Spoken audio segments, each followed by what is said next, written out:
So hello and welcome to my third vlog, and this is about the 10 most things which I don't like about my motorcycle, which is the Royal Enfield Bullet Electra 350cc. Now thanks to Strell, another motovlogger based out of Bangalore, who actually invited me to do this video. So I recommend that you check out Strell's channel. I will leave a link to his channel in the description below, and you can also check out the video which he did, which is the 10 things which he does not like about his CBR 250R Honda. Alright, so coming to the topic, I don't know if I will be able to come up with a complete list of 10 things which I hate about the bike, but nevertheless, let me try. The first thing which really I wish the bike had is that the bullets don't come with tubeless tires. So this is a point of concern while touring, because often you have to carry a spare tube, foot pump, wheel spanners, etc., or just pray that it does not blow up. So a puncture is always something which you're afraid of while touring, and it's not easy to fix the puncture of the tube tire. So I always wish this had a tubeless tire setup. You can convert the stock sport wheels of this bike to alloys, but getting a tire from good manufacturer, getting a tubeless tire of the good manufacturer which fits that size, I don't think it's that easy. I have checked the forums and asked a few guys, and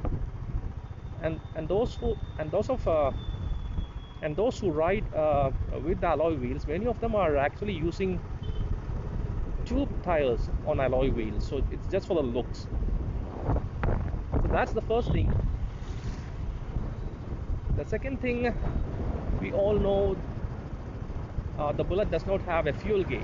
It's okay while commuting, but while touring, this always keeps you calculating how much fuel is left in the tank and how much more kilometers you can do, especially when there are stretches where it's difficult to find a petrol station. But that's okay. The third thing which I hate is that the braking is not that good for this heavier bike.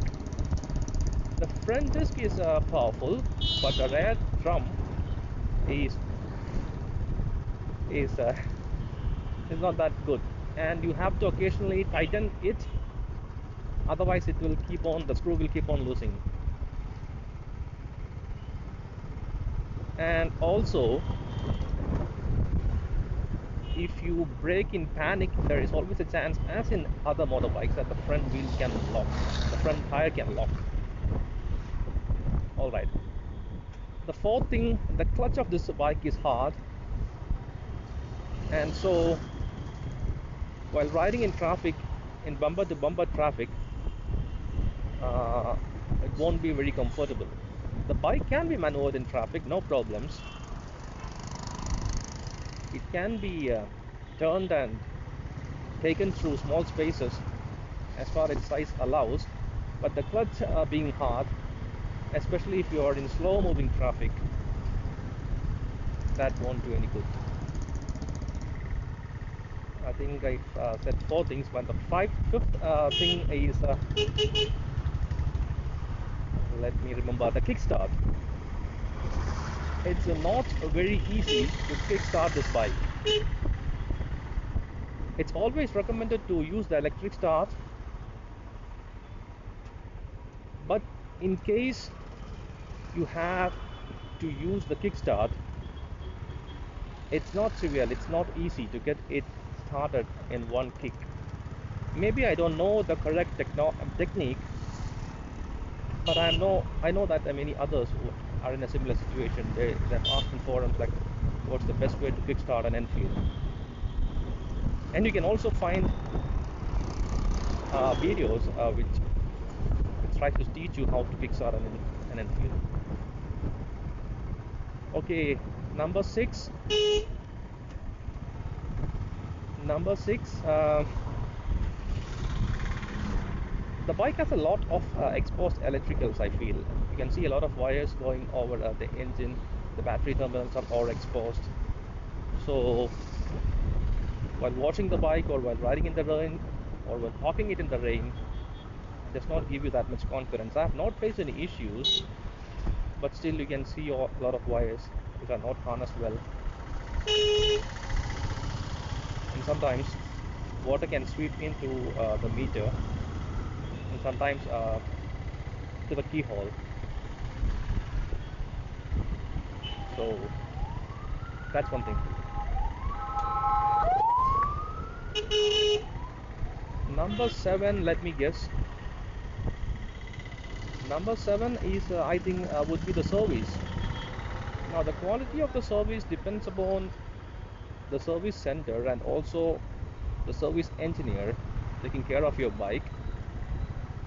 But there are a lot of Royal Enfields on road, especially in Kerala.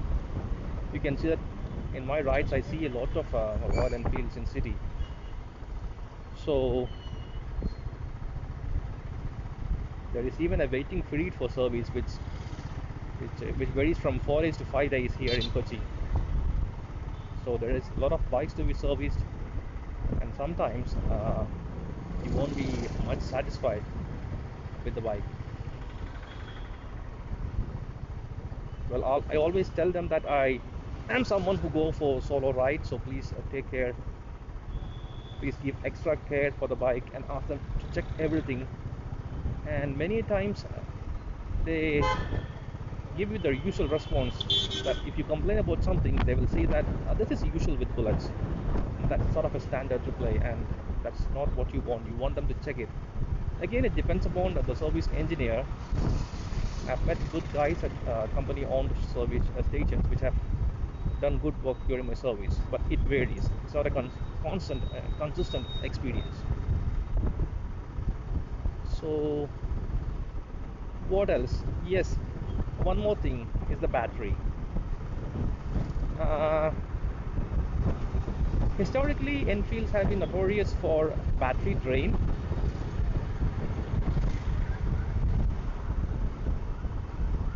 And let me wait.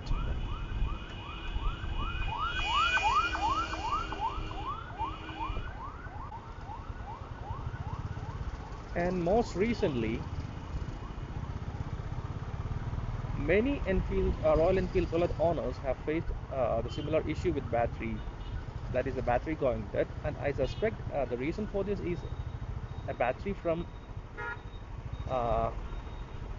not a quality manufacturer. In fact, the battery which I got and many others got, the stock one, didn't have any label.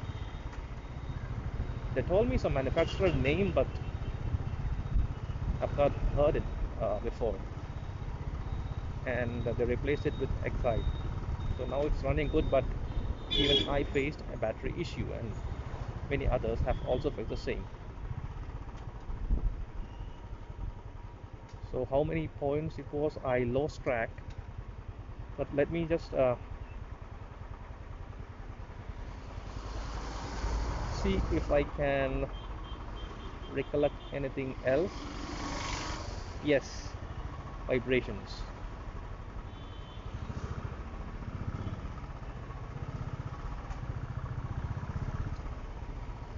Well, I believe the Electra is one of the least vibrating Royal Enfields based on my limited test ride experience. But still, the vibrations in this bike was more pronounced during the first few thousand kilometers. But now it has really come down, but still, it's not butter smooth. At some speeds and some gears, if you take the hand off the handlebar, you can feel that it vibrates. So vibrations are still there. It has really come down, you can see that my mirror is almost steady. But compared to other bikes, it vibrates more.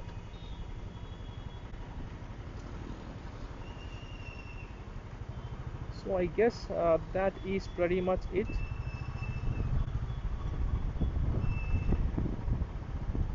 And I would also like to add that there are if there is 10 things that I hate about this bike, obviously there are many things which I love about this. So until we meet next time, bye.